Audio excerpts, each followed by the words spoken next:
Hello dear friends, welcome to Lincy's link. എല്ലാ കൂട്ടുകാർക്കും ലിൻസീസ് ലിങ്കിലേക്ക് സ്വാഗതം. നമ്മുടെ ചെടികളിലും അതുപോലെ തന്നെ പച്ചക്കറി കൃഷികളിലും ഒക്കെ ധാരാളം ഇപ്പം അലട്ടുന്ന ഒരു പ്രശ്നമാണ് വെള്ളീച്ച, അതുപോലെ മീലിബഗ്സ്, കാറ്റർപില്ലർ, അങ്ങനെ ഒരുപാട് ജീവികളുടെ ശല്യം. നമ്മുടെ ഇത് കണ്ട് ഇലയുടെ അടിയിലൊക്കെ ഇതുപോലെ ഒരു ടൈപ്പ് വെളുത്ത ഈച്ച, അതായത് വൈറ്റ് ഇൻസെക്ട്സ്, അതുപോലെ തന്നെ മീലിബഗ്സ് ഒക്കെ വന്നിരുന്നു നമ്മുടെ അതായത് പച്ചക്കറികളുടെ ഒക്കെ കായ്ഫലം ഇല്ലാതാക്കുക, അതിൻ്റെ മുഴുവൻ നീരൂറ്റി കുടിച്ചതിന് ശേഷം ചെടികളെല്ലാം നശിച്ചു പോവുകയാണ്. അന്നേരം അതിനൊരു കംപ്ലീറ്റ് ഒരു ശാശ്വത പരിഹാരമാണ് ഞാനിന്ന് നിങ്ങൾക്ക് കാണിക്കാൻ പോകുന്നത്. ഇതൊരു ജൈവ കീടനാശിനിയാണ്. ഇത് നമുക്ക് വീട്ടിൽ തന്നെ ഉണ്ടാക്കാൻ പറ്റുന്ന ഒരു നല്ല കംപ്ലീറ്റ്ലി ഞാൻ ഉപയോഗിച്ച് നല്ല എഫക്റ്റീവായിട്ടുള്ള ഒരു ഇൻസെക്ടിസൈഡാണ് ഞാൻ നിങ്ങൾക്ക് കാണിച്ചു തരാൻ പോകുന്നത്. പ്രത്യേകിച്ച് ഇത് നിങ്ങൾ തളിക്കാൻ നേരം ഇലകളുടെ അടിയിലാണ് തളിച്ചു കൊടുക്കേണ്ടത്. അതിനായിട്ട് നമുക്ക് ആവശ്യമായി വേണ്ടത് വേപ്പിൻ്റെ ഇലയാണ്. വേപ്പിൻ്റെ ഇലകളാണ് ഏറ്റവും നല്ല എഫക്റ്റീവായിട്ട്. അത് വേപ്പെണ്ണയും വേപ്പിൻ്റെ ഇത് നല്ലതുപോലെ എഫക്റ്റീവാണ്. അതായത് ജീവികളൊക്കെ ആ ഒരു പെട്ടെന്ന് തന്നെ നശിച്ചു പോകുന്നതായിട്ട് കാണാൻ സാധിക്കും. ഞാൻ ആദ്യമായിട്ട് വേപ്പിൻ്റെ ഇല എടുത്തിട്ടുണ്ട്. അതുപോലെ തന്നെ മഞ്ഞൾ നിങ്ങളുടെ കയ്യിൽ ഉണ്ടെങ്കിൽ പച്ചമഞ്ഞൾ ചേർക്കുക, ഇല്ലെങ്കിൽ മഞ്ഞൾപ്പൊടി ചേർത്താലും മതിയാകും. നിങ്ങൾക്ക് എത്രമാത്രം വേപ്പിൻ്റെ ഇല, അതായത് എന്തുമാത്രം ചെടികളെ ഈ വെള്ളീച്ച ഒക്കെ അഫക്റ്റ് ചെയ്തിട്ടുണ്ടോ അതിനനുസരിച്ച് വേണം നമ്മൾ ഇതിൻ്റെയൊക്കെ ഒരു ക്വാണ്ടിറ്റി എടുക്കാൻ വേണ്ടിയിട്ട്. ഞാനിവിടെ നല്ല ഒരു പിടി വേപ്പിൻ്റെ ഇലയും അതുപോലെ ഇതുപോലെ 2 കഷ്ണം മഞ്ഞളും എടുത്തിട്ടുണ്ട്. ഇതിൻ്റെ കൂടെ നമുക്ക് വേണ്ടിയതാണ് വെളുത്തുള്ളി.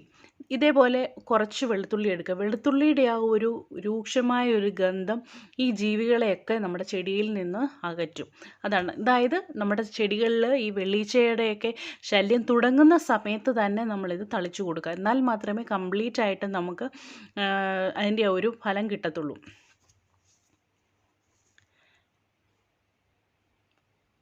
ഇത്രയും കാര്യങ്ങൾ നമ്മൾ എടുക്കുക. അതായത് വേപ്പിൻ്റെ ഇലയ, വെളുത്തുള്ളി, പിന്നെ മഞ്ഞൾ. ബാക്കി കാര്യങ്ങൾ ഞാൻ കാണിച്ചു തരാം. പിന്നീട് കുറേ കാര്യങ്ങളും കൂടി ആവശ്യമുണ്ട്. ഇത് എല്ലാം കൂടി നമുക്കൊന്ന് ചതച്ചെടുക്കേണ്ടതായിട്ടുണ്ട്. തോലൊന്നും കളയേണ്ട ആവശ്യമില്ല വെളുത്തുള്ളിയുടെ. ഇതേപോലെ തന്നെ നമുക്ക് കംപ്ലീറ്റ് ആയിട്ട് ഒരു മിക്സിയുടെ ജാറിലേക്ക് ഇട്ട് അടിച്ചെടുക്കാൻ പോവുകയാണ്. പ്രത്യേകിച്ച് ചതച്ച് ചേർക്കുകയോ അല്ലെങ്കിൽ വേപ്പിൻ്റെ ഇല തിളപ്പിച്ചെടുക്കുകയോ ഒന്നും ചെയ്യേണ്ട ആവശ്യമില്ല. വേപ്പിൻ്റെ ഇല നമ്മൾ മിക്സിയുടെ ജാറിലേക്ക് ഇട്ട് കൊടുക്കുക. പിന്നീട് ശ്രദ്ധിക്കേണ്ട ഒരു കാര്യം, ഇത് നമ്മൾ രാവിലെ ഏർലി മോർണിംഗിൽ ചെടിയിലേക്ക് തളിച്ചു കൊടുക്കുക. ചെടിയുടെ എസ്പെഷ്യലി അതിൻ്റെ അടിഭാഗത്ത് നല്ലതുപോലെ കിട്ടണം. ആ രീതിയിൽ വേണം നമ്മളിത് തളിച്ചു കൊടുക്കാൻ വേണ്ടിയിട്ട്. ഇത് തളിച്ചു കൊടുക്കാൻ തന്നെ കണ്ടിന്യൂസ് ആയിട്ട് നമ്മൾ ഈ ഒരു പ്രയോഗം ഒരു 3-4 ദിവസത്തേക്ക് കണ്ടിന്യൂ ആയിട്ട് നമ്മൾ തളിച്ചു കൊടുക്കണം. അന്നേരം നമുക്കിതൊന്ന് അരച്ചെടുക്കാം.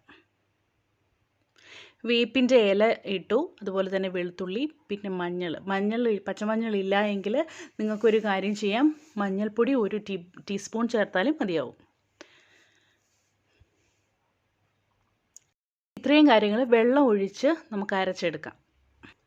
ലിൻസീസ് ലിങ്ക് ഇതുവരെ നിങ്ങൾ സബ്സ്ക്രൈബ് ചെയ്തിട്ടില്ല എങ്കിൽ സബ്സ്ക്രൈബ് ചെയ്യുക. അതുപോലെ തന്നെ ഈ വീഡിയോ ഇഷ്ടമായാൽ ലൈക്ക് ചെയ്യാനും ഫ്രണ്ട്സിനൊക്കെ ഷെയർ ചെയ്ത് കൊടുക്കാനും മറക്കരുത്. ഓക്കെ, ഇതൊന്ന് അരച്ച് ഞാൻ നല്ല ഭംഗിയായിട്ട് അരച്ച് എടുത്തിട്ടുണ്ട്. അത്ര അങ്ങ് പേസ്റ്റായിട്ടൊന്നും വേണ്ട, ജസ്റ്റ് ഒന്ന് ക്രഷ് ചെയ്ത് കുറച്ചൊന്ന് അതിൻ്റെ ആ ഒരു സത്തെല്ലാം ഇറങ്ങി കിട്ടണം. ആ ഒരു രീതിയിലൊന്ന് അരച്ചെടുക്കാം. ഇനി ഇത് നമുക്കൊരിക്കലും സ്പ്രേ ബോട്ടിലോട്ട് ഇങ്ങനെ തന്നെ ഇടുകയാണെങ്കിൽ അതിൻ്റെ പൈപ്പൊക്കെ കയറി വെൻ്റൊക്കെ ബ്ലോക്ക് ആകാനുള്ള ചാൻസ് ഉണ്ട്. അതിന് വേണ്ടിയിട്ട് നമ്മൾ നല്ലതുപോലെ ഇതേപോലെ ഒന്ന് അരിച്ചെടുക്കുക. നല്ലതുപോലെ നമ്മൾ ഫിൽറ്റർ ചെയ്ത് എടുക്കുകയാണ്. ഇതിന് ഇപ്പോൾ ഭയങ്കര ഒരു മണമാണ്. അതായത് ആ വെളുത്തുള്ളിയുടെയും വേപ്പിൻ്റെ ഇലയുടെയും ഒക്കെ ഒരു മണമാണ്. ഈ മണം കേട്ടാൽ തന്നെ ഉറുമ്പുകൾ, അതുപോലെ പുഴുവ് ഒക്കെ നശിച്ചു പോവുകയും ചെയ്യും. അതുപോലെ തന്നെ അതൊന്നും ചെടിയിലേക്ക് വരത്തുമില്ല. അത്രയ്ക്കൊരു സ്ട്രോങ് ഒരു ഫ്രാഗ്രൻസ് ആണ് ഇപ്പം ഇതിൻ്റെ വരുന്നത്. ഇനി നമ്മൾ ഇതിൽ കുറച്ച് കാര്യങ്ങളും കൂടി ചേർത്തിട്ടാണ് നമ്മൾ ചെടിയിലേക്ക് തളിച്ചു കൊടുക്കാൻ പോകുന്നത്. അന്നേരം ഇതിൽ ഇനിയും നമ്മൾ ചേർക്കേണ്ട കാര്യങ്ങളെന്ന് പറഞ്ഞാൽ സോപ്പ്, അതായത് ഡിഷ് വാഷിൻ്റെ സൊല്യൂഷൻ, അതായത് അത് സർഫക്റ്റൻ്റ് ആയിട്ടാണ് അത് ആക്ട് ചെയ്യുന്നത്. അത് വളരെ സ്ട്രോങ് ആണ്. 1 ടേബിൾ സ്പൂണോളം നമ്മൾ സോപ്പിൻ്റെ സൊല്യൂഷൻ, അതായത് പാത്രം കഴുകുന്ന ഡിഷ് വാഷ്, പ്രില്ലോ ഡെറ്റോളിൻ്റെയോ ഏതെങ്കിലും ഒരു dish wash liquid 1 table spoon കൂടെ ചേർത്ത് കൊടുക്കണം. പിന്നെ വെള്ളീച്ച അഫക്റ്റ് ചെയ്തിട്ടുള്ള ചെടികൾ അന്ന് നമ്മൾ മാക്സിമം ഒരുപാട് അങ്ങ് രൂക്ഷമായിട്ട് ഉണ്ടെങ്കിൽ അത് കത്തിച്ച് കളയുക. നമ്മൾ പറിച്ച് വേറൊരു സ്ഥലത്തോട്ട് ഇടുകയാണെങ്കിൽ അത് പിന്നീട് വേറെ ചെടിയിലേക്ക് പോയിരുന്ന് മറ്റുള്ള ചെടികളെ ഒക്കെ അത് ബാധിക്കും. അതുകൊണ്ട് തന്നെ നമ്മൾ മാക്സിമം അത് തീയിൽ നശിപ്പിച്ച് കളയുന്നതാണ് നല്ലത്. ഓക്കെ, എന്നിട്ട് നമ്മുടെ ലിക്വിഡ് ഞാൻ ഇതിൽ ഒഴിച്ചു. ഇനി ഇതിലേക്ക് ഞാൻ പ്രില്ല്, അതായത് ഡിഷ് വാഷ് സൊല്യൂഷനാണ്, ലിക്വിഡാണ്. അത് 1 ടേബിൾ സ്പൂണോളം ഈ നമ്മുടെ വേപ്പിൻ്റെ ആ ഒരു സൊല്യൂഷനിലേക്ക് ഒഴിച്ചു കൊടുക്കുകയാണ്. ഏകദേശം 1 ടേബിൾ സ്പൂണോളം ഒഴിച്ചു കൊടുക്കുക.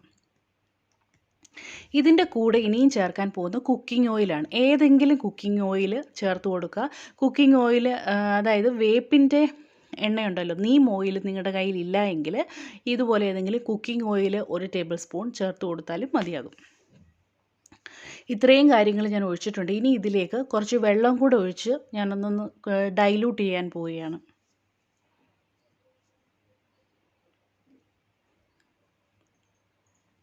ഇപ്പം നമ്മുടെ ഒരു ജൈവ കീടനാശിനി ഇവിടെ റെഡി ആയിട്ടുണ്ട്. ഇത് ഞാൻ പറഞ്ഞ പോലെ 3-4 ദിവസത്തേക്ക് ചെടിയിൽ കണ്ടിന്യൂസ് ആയിട്ട് ഒഴിച്ചു കൊടുക്കുക. അതായത് ഒഴിക്കാൻ നേരം പ്രത്യേകം ശ്രദ്ധിക്കണം, ഇലകളുടെയൊക്കെ അടിയിൽ ഒഴിച്ചു കൊടുക്കുക. എന്നാൽ അത് കാരണം വെള്ളീച്ചയൊക്കെ മാക്സിമം അത് പോയിരിക്കുന്ന ഇലകളുടെ അടിയിലാണ്. അന്നേരം ആ ഒരു സ്ഥലം നോക്കി വേണം നിങ്ങളിതൊക്കെ സ്പ്രേ ചെയ്ത് കൊടുക്കാൻ വേണ്ടിയിട്ട്. ഗാർഡനിങ് സ്പ്രേ, അതായത് നമ്മൾ വാങ്ങിക്കുന്ന ആ ഗാർഡനിങ്ങിന് വേണ്ടി യൂസ് ചെയ്യുന്ന സ്പ്രേയറിൽ വേണം നിങ്ങളിത് സ്പ്രേ ചെയ്യാൻ വേണ്ടിയിട്ട്. അതാണ് നല്ല ഫോഴ്സ്ഫുള്ളി ഈ ഒരു ഇത് നമുക്ക് സ്പ്രേ ചെയ്ത് കൊടുക്കാൻ പറ്റും. എൻ്റെ സ്പ്രേ ബോട്ടിൽ കുറച്ച് കേടായി, അതുകൊണ്ടാണ് ഞാൻ ഇതിൻ്റെ അകത്ത് ജസ്റ്റ് നിങ്ങളെ കാണിക്കാൻ വേണ്ടി മാത്രം ഒന്ന് ഫിൽ ചെയ്തു എന്നേ ഉള്ളൂ. കറക്റ്റ് ആ ഒരു സ്പ്രേ ബോട്ടിൽ വേണം നിങ്ങളിതൊക്കെ സ്പ്രേ ചെയ്ത് കൊടുക്കാനായിട്ട്. ഈ ഒരു ഇത് നിങ്ങളെല്ലാവരും ട്രൈ ചെയ്ത് നോക്കുക. വളരെ എഫക്റ്റീവാണ്. അതായത് വൈറ്റ്ഫ്ലൈയും മിലിബഗ്സിനെയും കാറ്റർപില്ലറിനെയും ഉറുമ്പിനും ഒക്കെ എതിരെയായിട്ട് നല്ല എഫക്റ്റീവായിട്ട് യൂസ് ചെയ്യാൻ പറ്റിയ ഒരു ജൈവ കീടനാശിനിയാണ് ഇത്. എല്ലാവരും ട്രൈ ചെയ്ത് നോക്കുക. അതുപോലെ തന്നെ ഈ വീഡിയോ നിങ്ങൾക്ക് ഇഷ്ടമായ ലൈക്ക് ചെയ്യാനും ഷെയർ ചെയ്യാനും മറക്കരുത്. Thank you friends. Thank you for watching Lincy's link. See you next video. By.